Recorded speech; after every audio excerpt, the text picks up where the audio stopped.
1 Samuel chapter 1. I'm going to start at verse 12, but I'm going to read to verse 12, and then I'm going to start commenting on verse 12. All right, 1 Samuel chapter 1. We've gone through the first 11 verses, but I'll read them again, and then we'll start on 12. There was a man named Elkanah who lived in Ramah in the region of Zuph in the hill country of Ephraim. He was the son of Jeroham, son of Elihu, son of Tohu, son of Zuph of Ephraim. Elkanah had 2 wives, Hannah and Peninnah. Peninnah had children, but Hannah did not. Each year Elkanah would travel to Shiloh to worship and sacrifice to the Lord of heaven's army at the tabernacle. The priests of the Lord at that time were the 2 sons of Eli, Hophni and Phinehas. On the day Elkanah presented the sacrifice, he would give portions of the meat to Peninnah and each of her children. And though he loved Hannah, he would give her only one choice portion because the Lord had given her no children. So Peninnah would taunt Hannah and make fun of her because the Lord had kept her from having children.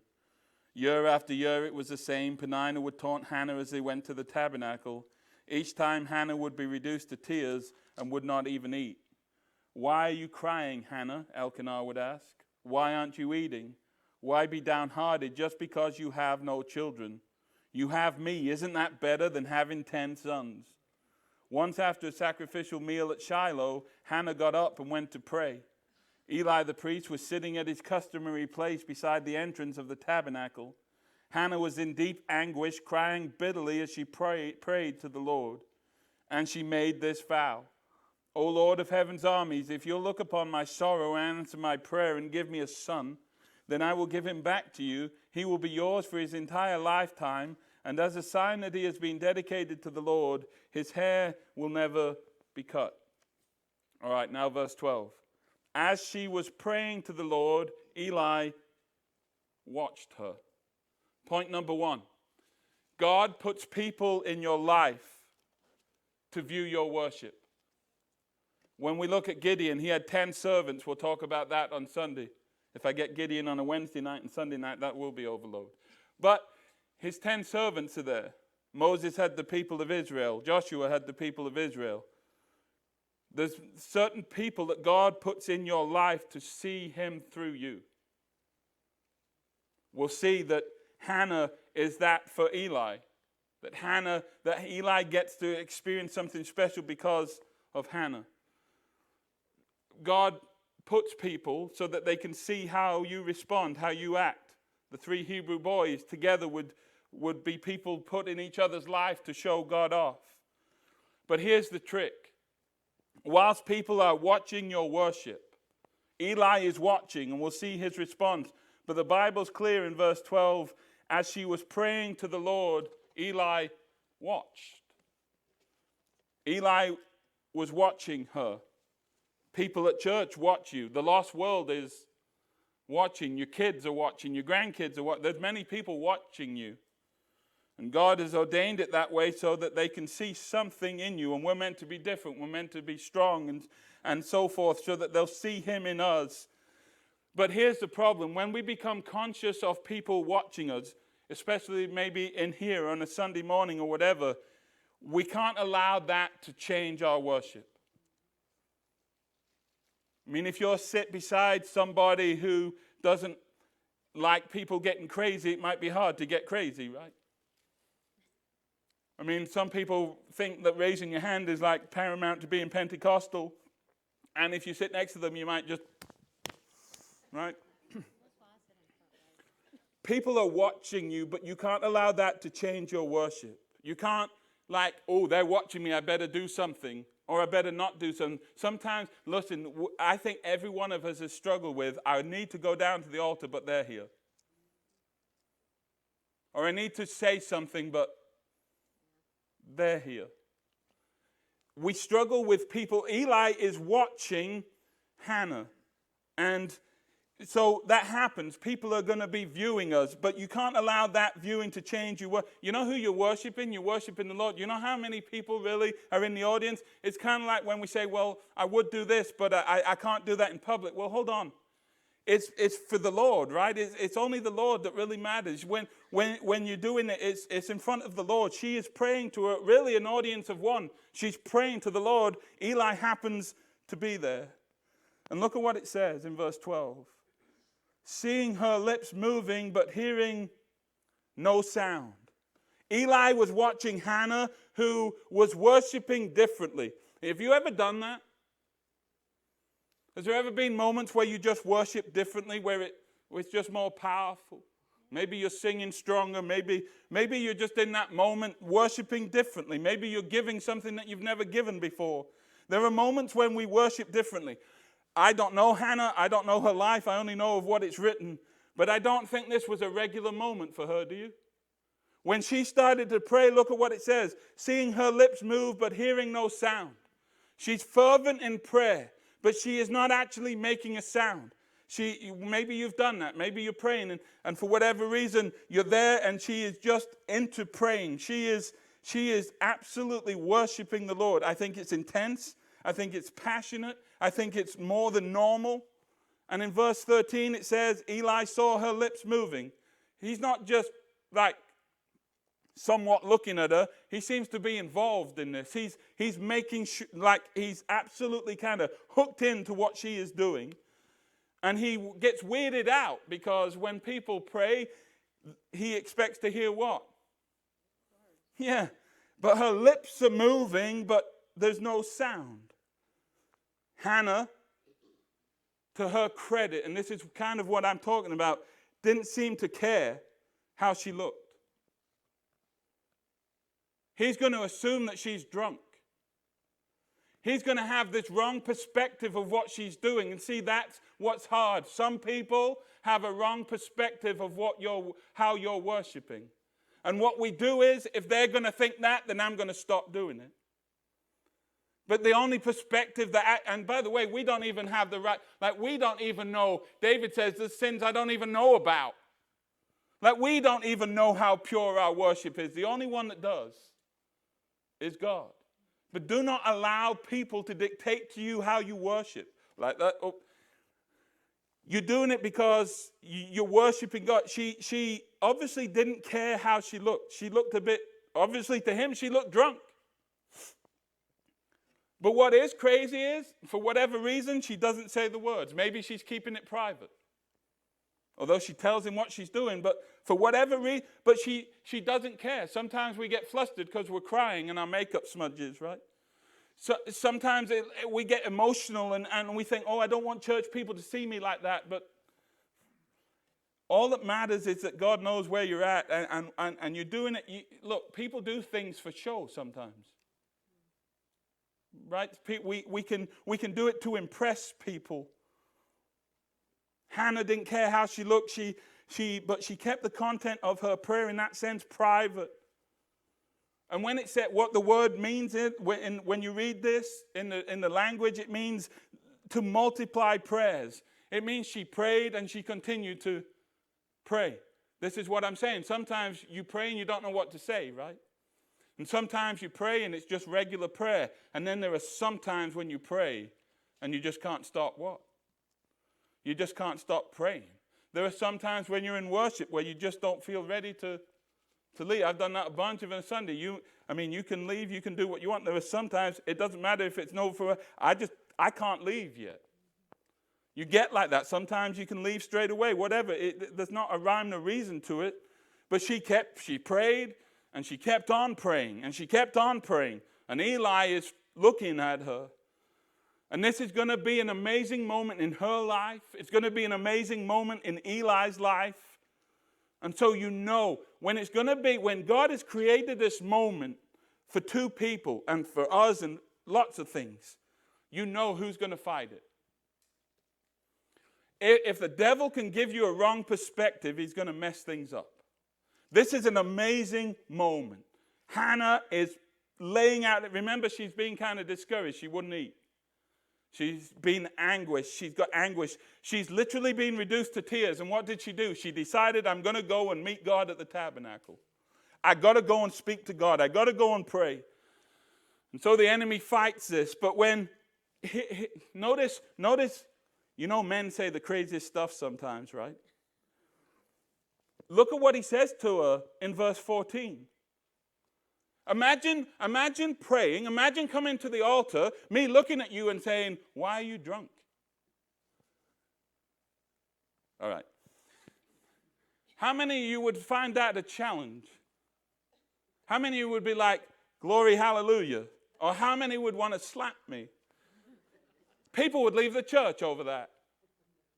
I mean, how frustrated would you be if you came out to the altar, were praying and praying and praying and seeking God, and someone came to you and said, you're drunk? And she took it as worse than that, and we'll see it. See, Eli speaks, because this is what the devil does. Have you ever noticed that you can be in high worship mode, and right then something really flusters you? Yeah, distractions. Listen, if you really want to pray, throw your cell phone away.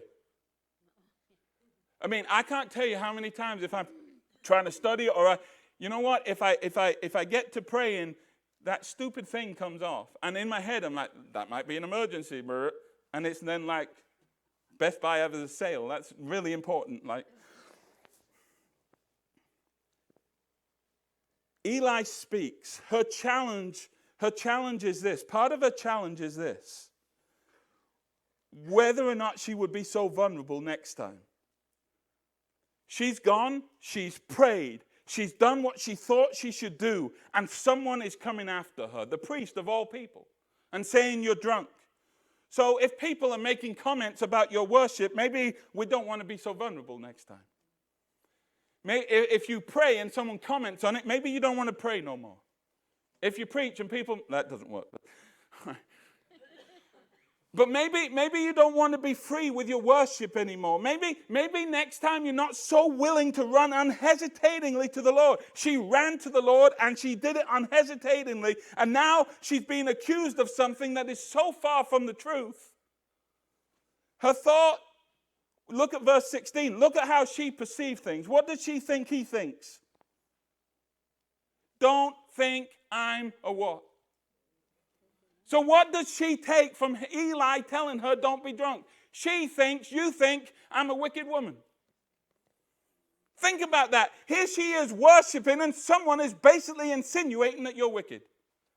That'll give you the warm fuzzies. But this is what the devil does, especially when you're getting close to Jesus. He'll use anybody to try and discourage you and try and make you rethink what you're doing. It's funny, the devil won't make you rethink your sin, but he'll make you rethink your worship. And she thought, you think I'm a wicked woman. Now, how many people would be like, no big deal? If you think someone's come at you like that, you better be full of the Spirit. Because next time, imagine how many people would never come back to Lawrence Drive and say, last time I went there, they thought I was wicked. I've been called a lot of things. I don't know that I've been called wicked, but that's a pretty harsh blow. He didn't say she was wicked, but that's exactly what she took the inference to be. See, that's what I'm asking you. That's what I'm asking me. Do we allow other people's perception of us to hinder our freedom in worship? Like, how hard is that next time to pray? How hard is it next time for her just to do what she did this time? So we have to be free. It doesn't matter. Other people's perceptions of what we're doing should not hinder our freedom in worship. You see, Eli assumed something. Eli assumed she'd been drinking. Have you ever noticed that the way you're living or the way your spirituality is or the way you worship, everyone seems to have an opinion on that? Like we all have these opinions of how spiritual people are and what they should be doing, what they shouldn't be doing, and why is that guy doing nothing, and why is he too charismatic, why is he too loud, why is he too quiet? Eli's just assuming. He doesn't ask like he thought she was drunk, and so he comes at her. He thought she'd been drinking, verse 13 says. And then comes this accusation, verse 14, must you come here drunk? He tells her, throw away your wine. Little did he know she couldn't eat or drink. This is so far removed from her reality, it's not even funny. Have people ever accused you of something that's so far away from where you're actually at, it's just kind of humorous? The devil is trying to dissuade her. And do you see that if she had allowed it, really easy, her flesh could have allowed her to retreat and react. Ask yourself if you'd have retreated or reacted to that. But by God's grace, she doesn't. She reacts, but in an amazing way. We don't like being accused falsely. We don't like, look, we're funny creatures. We don't like people telling us falsely. We also don't like them telling us the truth sometimes. So truth or lie, we get hurt. Because sometimes people tell you the truth and you're like, ooh. Your flesh doesn't like, yeah. We don't like being accused, but Hannah was there to what? What was Hannah there to do? Note it, look, you come here to what? Is your worship dependent on anyone else? Like, I'm only going to worship if they're nice to me. I'm only going to worship if the temperature's fine in here. I'm only going to worship if so-and-so's here or not here. I'm only going to worship if I get my favorite seat. I'm only going to worship if we're in the New Testament. I'm only going to worship if they sing the songs I want. I mean, but we have to come and say, Lord, for the next whatever, I'm here to worship you. It doesn't matter. I'm here to I need to speak to you. I need to learn from you. I need to be encouraged again, Lord. This is like my gas station, my fill up. I need to come, and we're here to worship. And she came to worship, and she would worship. And I love this about Hannah. Look at verse 15. So in verse 14, he says, must you come here drunk, he demanded. Throw away your wine. Man, in verse 15, how many of you think you could handle this? She doesn't get mad. She doesn't slap him. She doesn't run away. She doesn't get crazy. She just says, oh no. What? Sir? I haven't been drinking wine or anything stronger. You might pass that by and think no big deal, but I'm telling you, how many of us could be that calm? She honors his position. She's obviously, listen, drunk people aren't normally calm and full of the Spirit. Her response is absolutely telling him, I'm not drunk. You know what a drunkard would do? When you tell a drunkard to throw away their wine, they're not like, oh, cool. Oh, no, sir, I haven't been drinking wine or anything stronger. She honored Eli's position. She is this picture of this is she's gone from anguish and crying, and now she's like, sir, I haven't been drinking. I haven't been drinking wine or anything stronger. And then, how many people, if they came at you and said, you're drunk, what are you doing? They're inferring you're wicked. How many of those people would you want to divulge spiritual stuff to? You see, what you'll find is people are only as comfortable with divulging stuff as what they're kind of comfortable with you. In other words, when people are okay with you, they divulge stuff. It's rare to divulge spiritual stuff to people that you don't like or you're not comfortable around. All of a sudden, so point one is God puts people in your life to view your worship, and she nails this. She stands and she says, look, I haven't been drinking. And she didn't allow Eli to change her worship or to ruin it. And that's really cool. Point number 2, and this is really difficult. Be vulnerable. None of us really like doing that. I will give you this. There's a wisdom to being vulnerable. Here's what my mom told me a long time ago when I decided I want to get into ministry. And she's been 100% correct. Be careful what you tell people. You know what not that anyone knows this, but what happens when you get arrested? Whatever you say may be what? That's exactly what we do to people. When you get vulnerable with people and you tell people something about you at the earliest convenience, if you get at odds with them, you know what's coming out.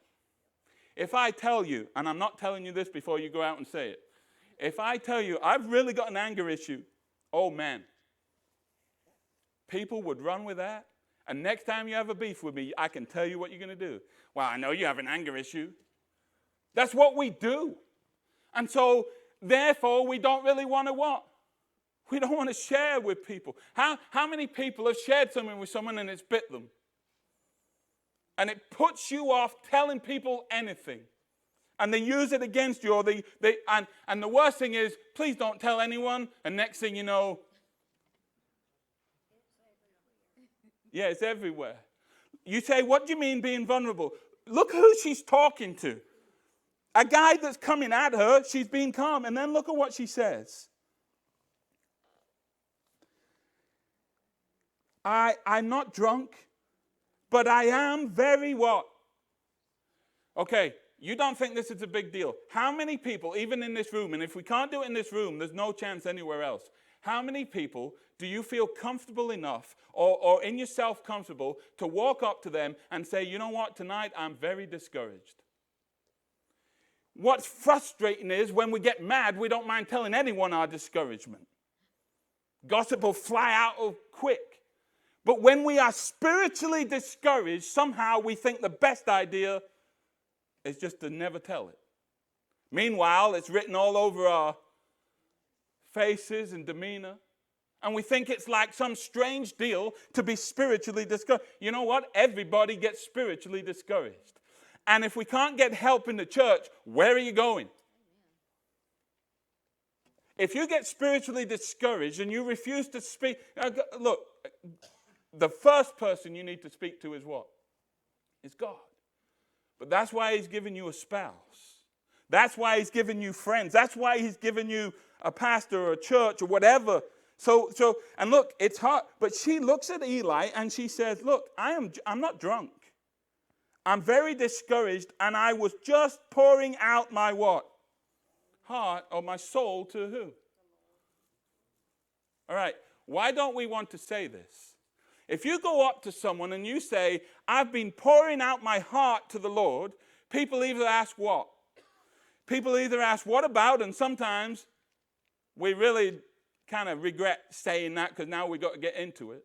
And sometimes, listen, tell me this isn't true. Sometimes people are like, well, that's good, what we having for dinner. I mean, they'll just divert it. I'm not being funny. I'm telling you that if I'm discouraged and I tell you I've been crying out to the Lord and I'm discouraged, you're like, and you just bypass it. Guess what? Now I'm even more discouraged. Because it's hard. It's like we bottle all of this up. But she was vulnerable. She said, look, I'm pouring out my heart to the Lord. For I have been praying out of great anguish and what? And sorrow. I've got great anguish and I've got great sorrow. And you know what people sometimes do? They look at you and then they try and one-up you. Like, you think yours is bad, listen to my problems. We have a propensity not to be that vulnerable. We don't even really like being that vulnerable with our closest people, let alone somebody else. I find it amazing that in front of a priest who has just been that crazy with her, she's like, listen, man, I'm not drunk. I'm discouraged. I'm pouring out my heart to the Lord. I've been praying out of great anguish and sorrow. Hannah is literally and you know what that meaning is? You know what it literally means? It means there's something inside of her. What is it? It's anguish and sorrow. I wonder when the last time we prayed like this was. You know what the idea is? That there was anguish and sorrow bottled up deep down inside of her, and she kept praying and praying and praying until it all came out. She just kept throwing out this anguish. She kept praying and pouring it out. It's like all of this stuff was inside of her, and she couldn't stop. There's no point in getting rid of a little bit of anguish and a little bit of pain. Whilst you're there, you might as well what? Just keep praying and praying. And God was releasing this anguish. And most of us, she ended up releasing anguish. Most of us would have gone home with more anguish because of Eli. And you know what won't work one day? Lord, I wouldn't have had anguish, but it was them. The fact that she continued to pray meant she had a whole lot of what? It wasn't just a little anguish. It wasn't just a little pain. It wasn't just a little sorrow. And I want you to think about this. You can answer if you want. But why is it, and this will make you vulnerable. This is kind of an ironic question. But why is it hard for us to be vulnerable? Why even in church? I've told you this a million times, but try it on Sunday again if you don't believe me. How you doing? I'm deeply disturbed, deeply anguished. I've been crying out to the Lord. I don't know what to do. People will look at you and run and never ask you that ever again. Because you know what the pat answer is. The pat answer is, I'm good. It's like even if you said that, they'd be, what did you say? I'm sorry, I was just, it's like at the supermarket. How you doing? Fine. I mean, sometimes you ever think, hey, listen, that was just a pleasantry. Like, what are we doing here? I can't handle this. Why is it hard for us to be spiritually vulnerable? Anyone? We're afraid of what people will think. We're showing our weakness. Fear. So once bitten, twice shy kind of thing, right? What else? Absolutely. Absolutely.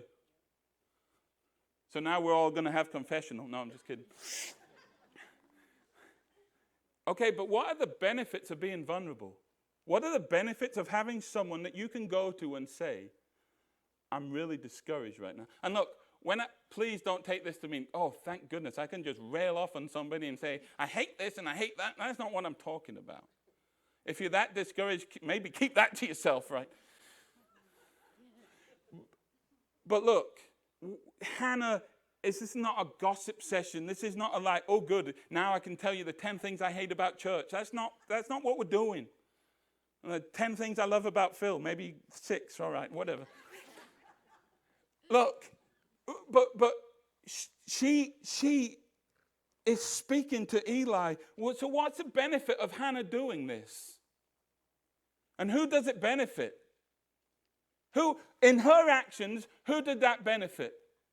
It benefited her. Instead of releasing anguish, she released all the anguish in a good way. And who did it help? It helped her. It helped who? Helped Eli. And guess what? Unbeknownst to her, in 2024 in Georgia, it's helping us. She had a moment where she was going to be an example of what not to do or of what to do. And she chose the best one. And so there's a benefit of being vulnerable. I tell you, do it carefully and do it cautiously with people. But I tell you, the greatest people you'll have in your life are those who you can go to and say, I'm really struggling. And they'll lift up Jesus and they'll pray with you. And they won't sugarcoat it and say, oh, it's fine. And they won't agree with you when you're getting crazy and like, well, maybe I should just quit. No, you shouldn't. You shouldn't. So be vulnerable in the right sense. Point number 3. We've been talking about on a Sunday morning again, Gideon, thank you, saw that the Lord was peace. Sometimes God speaks to you, right? Sometimes you've been praying and God says something to you. And it's not for that moment, but it's coming. We've been speaking about that. Look at verse 17. In that case, he doesn't even apologize. He just says, oh, okay. In that case, go in what? Go in peace, and may the God of Israel grant the request you have asked of him.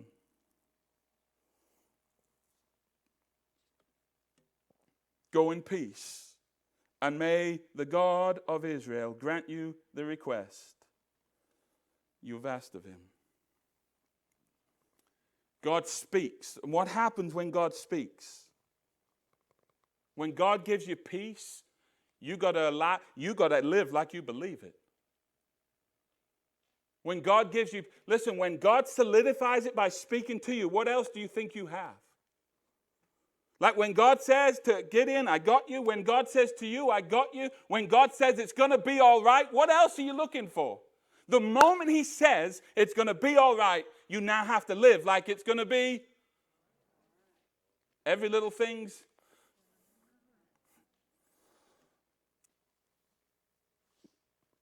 He says that, and somehow,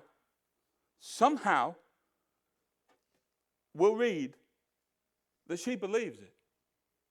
Eli says to her, may God grant you your request. May you go in peace. We need to do what Hannah does. We need to come to the house of the Lord. We need to pour without caring what anyone else thinks in the right way. I'm not telling you to be overtly weird just to be. That's not what I'm saying. But pour out our heart. Pour out our hurt before him. He's big enough to take everything you can handle, everything you can put on him.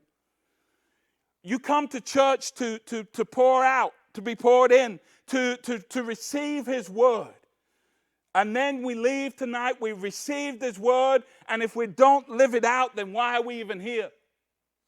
You don't come out of tradition. We come to receive his word, and then we live it out. If God says to you tonight in a situation, I got this, you know what? You got to walk out of there, and no matter what happens, you got to believe he's got it.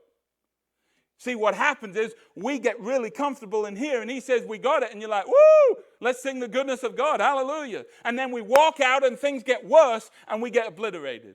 How many times do things get worse before they get better? God had promised Abraham a kid. He waited 25 years. Sometimes you see, I don't know if you noticed this, I have in hospital, sometimes right before people die, they perk up. I can't explain it, but I've seen it. And you know what's heartbreaking? Families call you and be like, hey, God's awesome. He's speaking.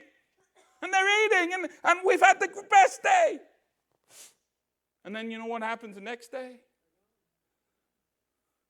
That's what I'm telling you. Like life, if you just get excited with what you see, you'll be up one moment and down the next. But when people pass, God has prepared us for that. And we got to live like, we say death is better, right? We say death is victory, to be absent from the body. And then we go mental at God when someone dies. Well, that don't make any sense. I thought you said death was good. You see, she somehow believes what he said. This is faith. This is what she does. How do you know that? Look what happens. How do I know that she took it? Oh, thank you, sir, she exclaimed. No ill will, no ill feeling. She just says, Eli, thank you, sir. Oh, sir, very southern. She must be southern, right? She went back. What has changed in her circumstance? The only thing that has changed is she believes she's received a word, not from Eli. You know how much a word from Eli is worth? And everything in her flesh would reject a word from Eli. But it's not a word from Eli. It's a word from a holy, almighty God. And it says she went back and she began to what? And she was no longer what? So before she saw the child, see, this is what I'm telling you. We waste time. We'd wait the 9 months or whatever, and then, now I'll eat. Now I've got my kid. All you're doing is wasting time. Don't look back and say, I should have been eating all along. I shouldn't have been sad this whole time. That's the devil's trick. But Hannah believed what Eli had said, and all of a sudden her countenance changes.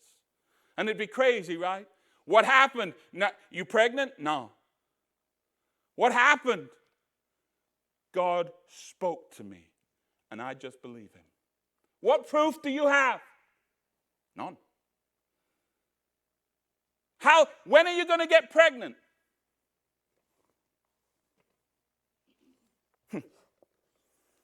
But she believed the Lord. She believed what God had said. It's faith. It's taking what God tells you is already accomplished. Before you've seen it happen. You know what Samuel means? You know what she calls her son? She calls him Samuel. You know why? Because it means asked of God or heard by God. Think about what that means. And now I know God's over it, and in the Old Testament it seems to be much more like God has a way of naming the kids perfectly. Every time she looked at Samuel, she would think, you were asked of by God. I asked God for you. God heard my prayer. There was anguish and there was sorrow, and it's not that Samuel met that need, but it's holy God who met her where she was at and used the vehicle of a child to show her who he was and who she was on her own. Hannah was heard of by God. Now, did God still have to do what she asked? No, he didn't. But he was really gracious to her. Listen, this idea that when you pray, God has to do what you want him to do is nonsense. See, God is still good and God is still holy, even if nothing happens. But she believes in this moment, it's different because she believes I believe she believes that God has said this is going to happen. And she was as excited here. You know what happens when she finds out she's pregnant? There'd be joy and there'd be, happiness. But I don't think she's like, whoo, I never saw that coming. She knew it was coming.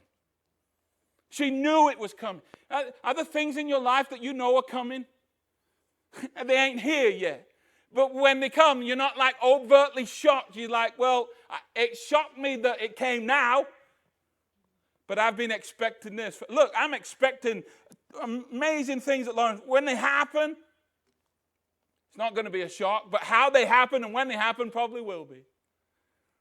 Because we don't get to choose that. Notice she doesn't say, okay, good, you spoke to me. What day are we talking? And in verse 18, there's this transformation. There's this thanksgiving. She went back and she trusted the Lord. She ate and her demeanor was changed. She was transformed on the inside and the outside.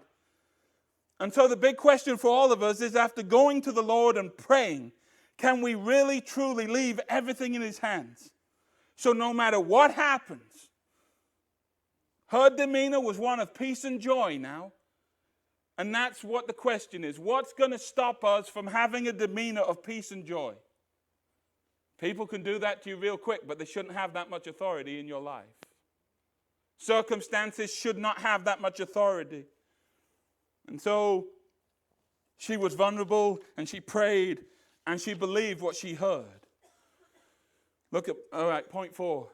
When you believe that God hears, when you believe that he knows and he remembers your plea, when you believe that he has the power to do as he wishes, then you can truly, truly worship and be free no matter what.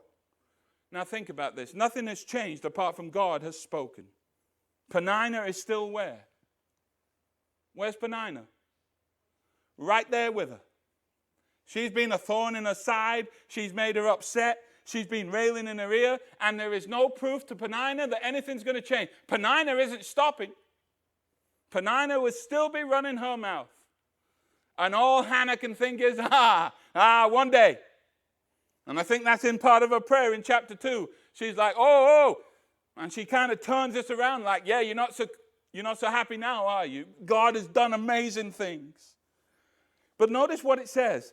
The entire family. So Elkanah hasn't exactly been a great husband. Peninnah is still the second wife. But the entire family gets up and goes to what? And went to worship the Lord once more. They've worshipped before, but I believe this worship is different. I believe because God has spoken to her, Peninnah doesn't have the same power in Hannah's life. We could go to Genesis 15, but I won't for time. But remember, Abraham is struggling. And he says, and God just says, look up to the stars. Just believe what I'm telling you, Abraham. Hannah was much more comfortable worshiping with her family. I believe that because her perspective has changed. Believing fundamentally in the Lord's loyalty and kindness. Look at Proverbs chapter 3 a minute.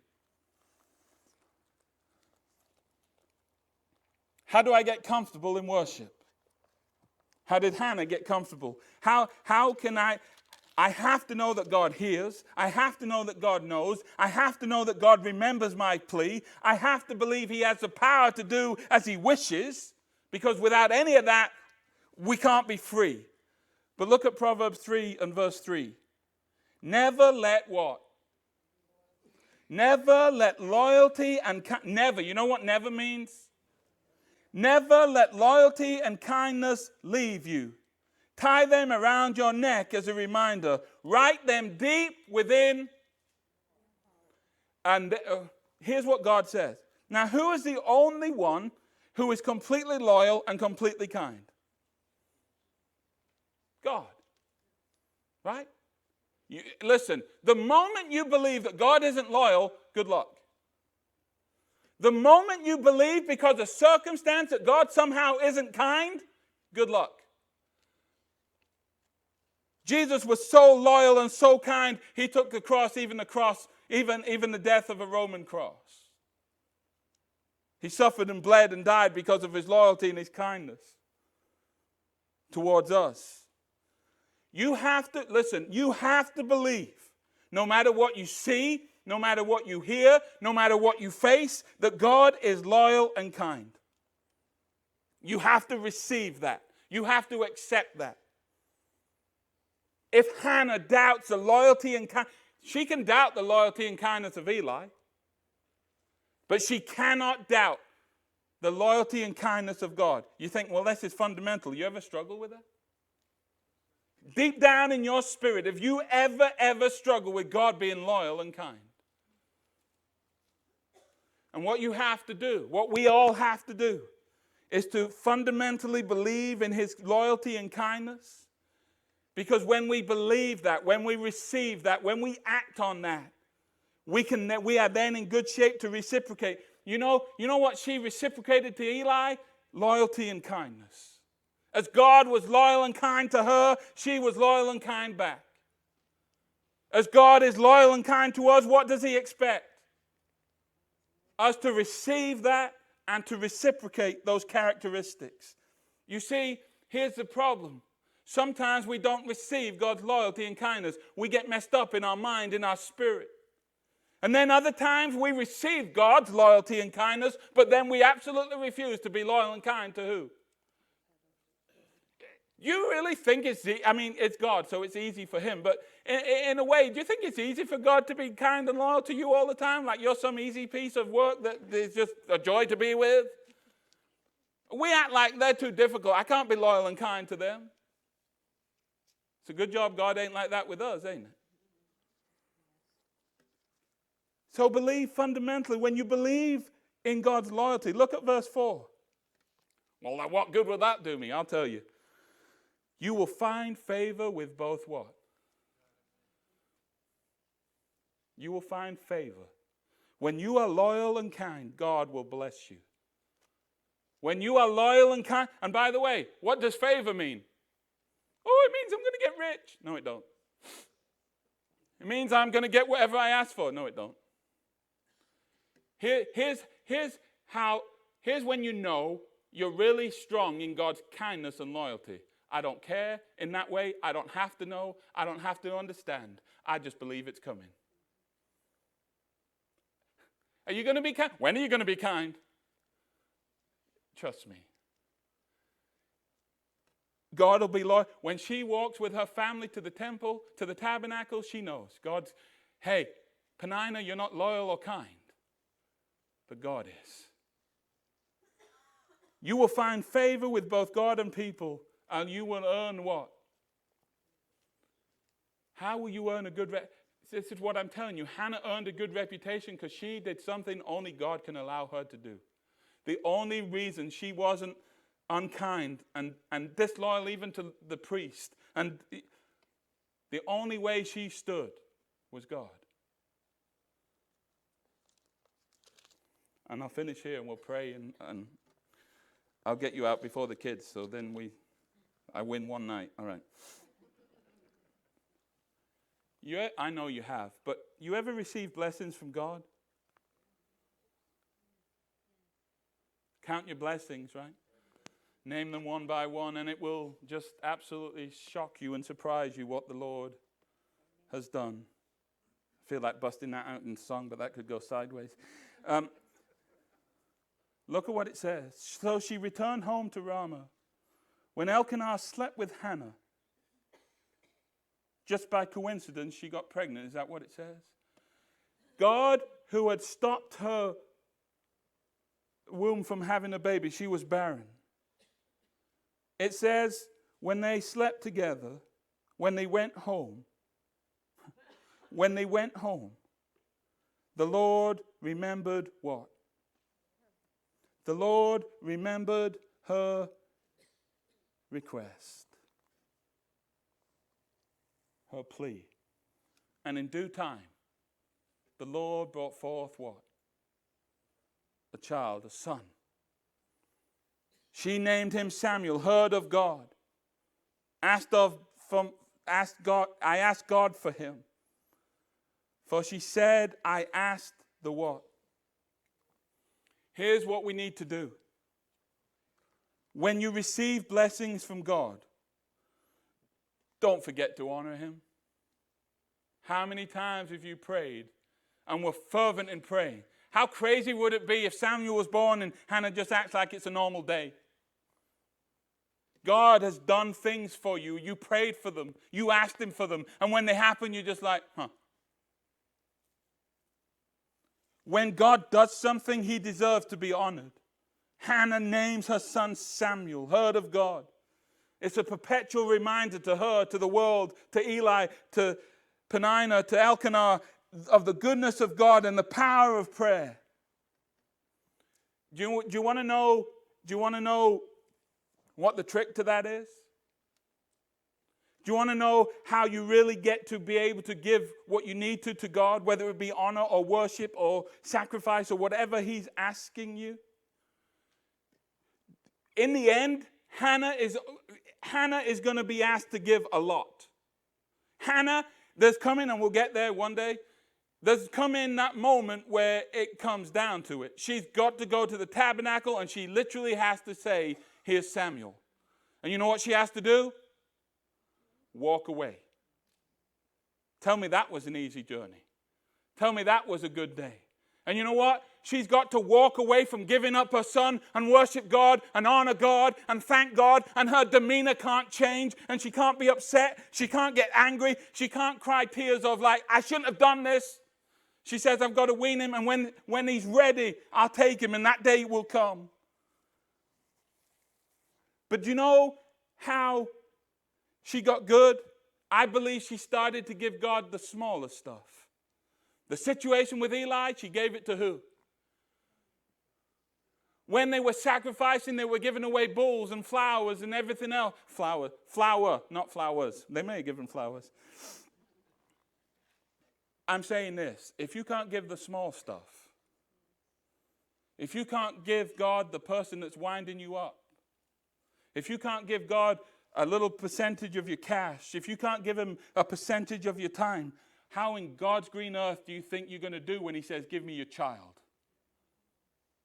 You can't skip from I don't give much to now I'm going to give everything. Hannah gave what she could when she could. They gave away.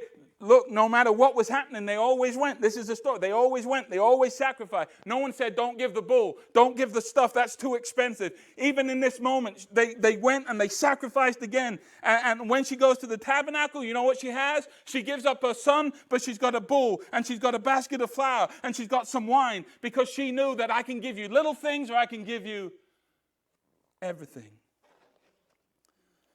If you're not freely giving him the small stuff, the bull and the flour and the wine, I believe this. If she can't give God the bull or the flour or the wine, she'll never be able to give him Samuel.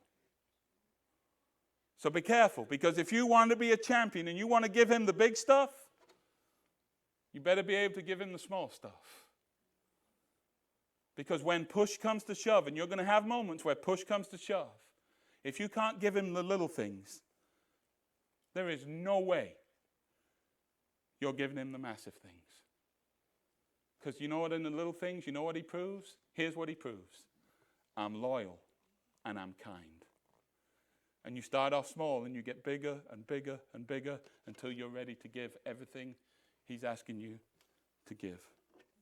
Does anyone have any questions, thoughts?